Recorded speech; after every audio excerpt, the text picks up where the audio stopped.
Bonjour, chers élèves de la 5e année. Aujourd'hui, je vous présente une leçon de grammaire.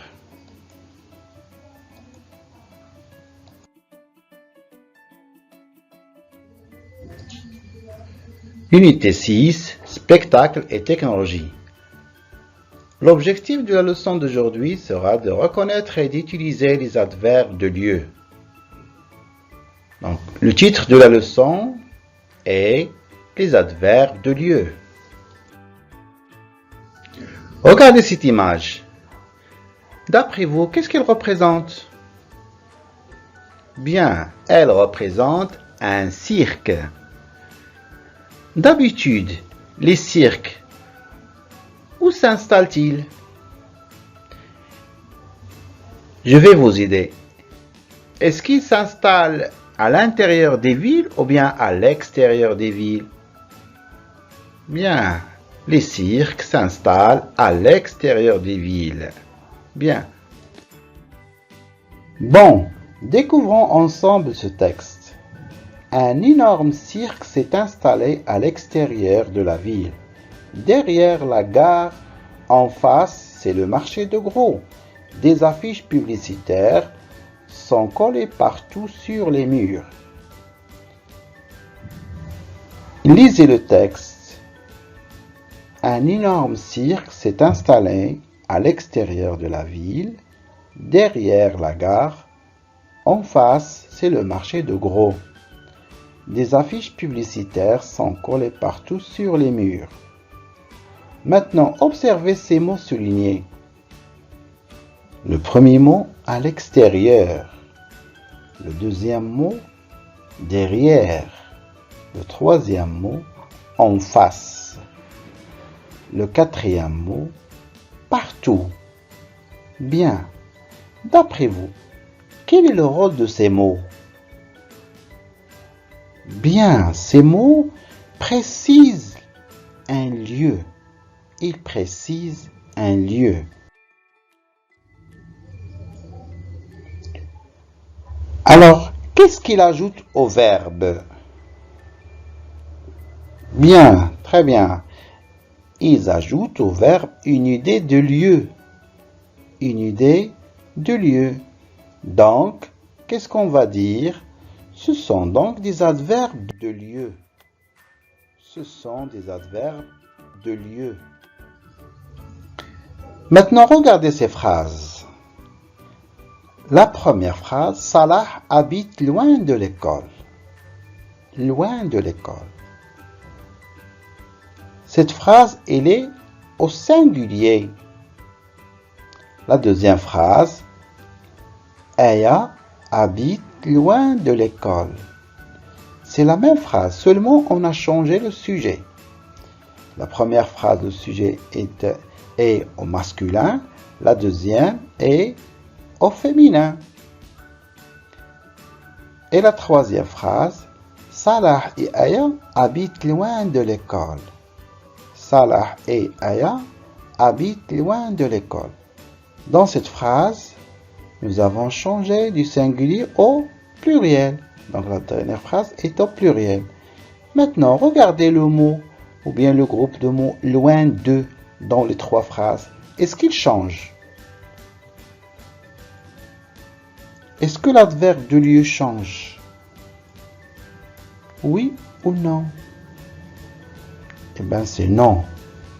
Bravo. Il ne change pas. L'adverbe de lieu ne change pas. Soit qu'il est au pluriel ou bien qu'il est au féminin, il reste toujours le même. Alors, qu'est-ce qu'on dit?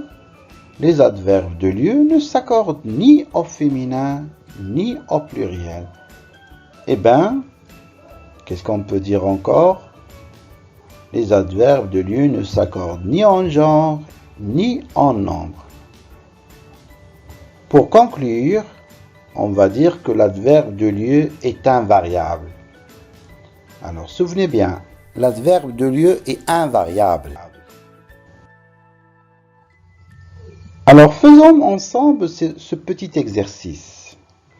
Je mets dans l'ordre les lettres entre parenthèses pour reconstituer un adverbe de lieu. La première phrase, la deuxième phrase, la troisième phrase,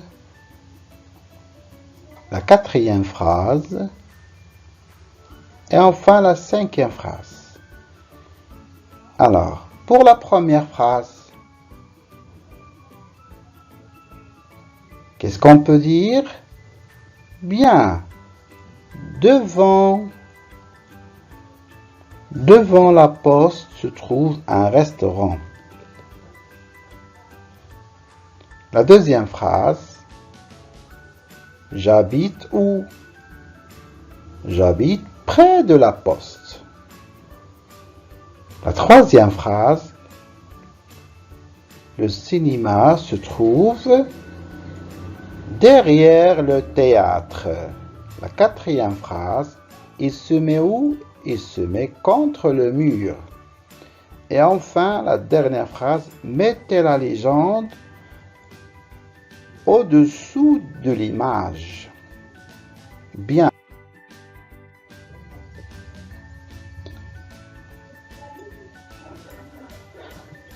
Alors, voyons ce que nous avons appris pour cette leçon. La première des choses, l'adverbe de lieu est un mot ou un groupe de mots qui sont invariables. La deuxième, il indique le lieu où se déroule l'action. Les adverbes de lieu sont nombreux. On peut en citer par exemple loin de, près de, ou bien encore à côté, à droite, à gauche, également ailleurs, dedans, dehors, ou bien derrière, devant, également dessous, dessus, aussi en bas, en face, en haut, ici, là, en bas, en face, en haut, quelque part, tout droit, et bien d'autres, etc. Alors, on va s'entraîner en faisant cet exercice. Je souligne l'adverbe de lieu dans les phrases suivantes. La première phrase, est-ce que je peux m'asseoir ici? La deuxième phrase, mettez la signature au-dessous du dessin. La troisième phrase, je vais monter en haut pour voir toute la ville. La quatrième phrase, il est parti nulle part. Je suis inquiet. La cinquième phrase, que fais-tu là-dedans? Alors, pour la première phrase, d'après vous, où est l'adverbe de lieu? Bien, c'est le mot ici. Très bien. Maintenant, la deuxième phrase. Où est l'adverbe de lieu? Mettez la signature où? Au-dessous, donc. C'est le groupe de mots au-dessous. Passons maintenant à la troisième phrase. Je vais monter en haut pour voir toute la ville. Où est l'adverbe de lieu? En haut. Très bien. Pour la quatrième phrase, c'est le groupe de mots nulle part. Il est parti nulle part. Je suis inquiet. Et pour la cinquième phrase, que fais-tu là-dedans? Donc, là-dedans, c'est l'adverbe de lieu.